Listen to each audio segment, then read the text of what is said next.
Pemirsa, kita awal informasi yang pertama. Saat Reskrim Polres Musirawas berhasil menangkap 1 orang dari 3 pelaku pencurian buah kelapa sawit milik perusahaan perkebunan di Musirawas. Saat penangkapan itu, polisi menyita sejumlah barang bukti termasuk senjata api rakitan laras panjang yang digunakan pelaku saat beraksi.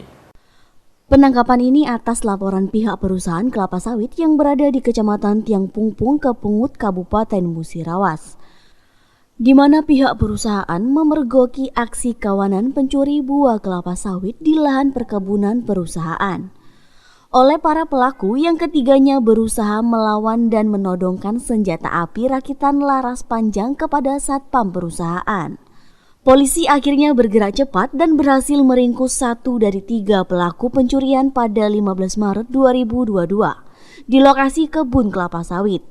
Dari pelaku yang berhasil ditangkap berinisial HR berusia 37 tahun warga desa Simpang Gegas, Temuan. Polisi juga menyita barang bukti berupa 75 janjang buah kelapa sawit seberat 975 kg atau jika diuangkan mencapai Rp3.200.000. Tidak hanya itu, polisi juga mengamankan sepeda motor yang digunakan untuk mengangkat buah kelapa sawit, senjata api rakitan laras panjang beserta perlengkapan racikan amunisi. Hingga saat ini polisi masih memburu 2 orang rekan pelaku lainnya yang ikut terlibat dalam pencurian ini.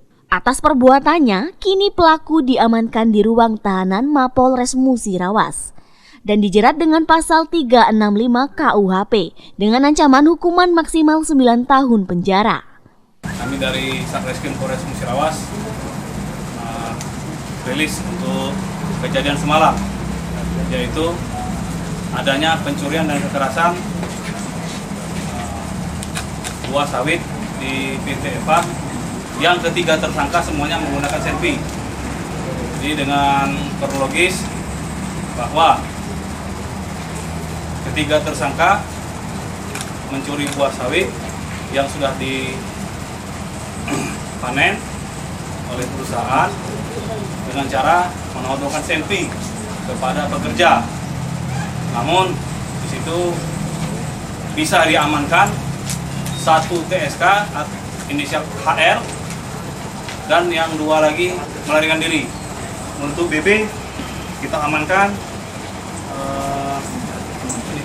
serbuk dan selfie laras panjang serta buah sawit sebanyak 75 janjang.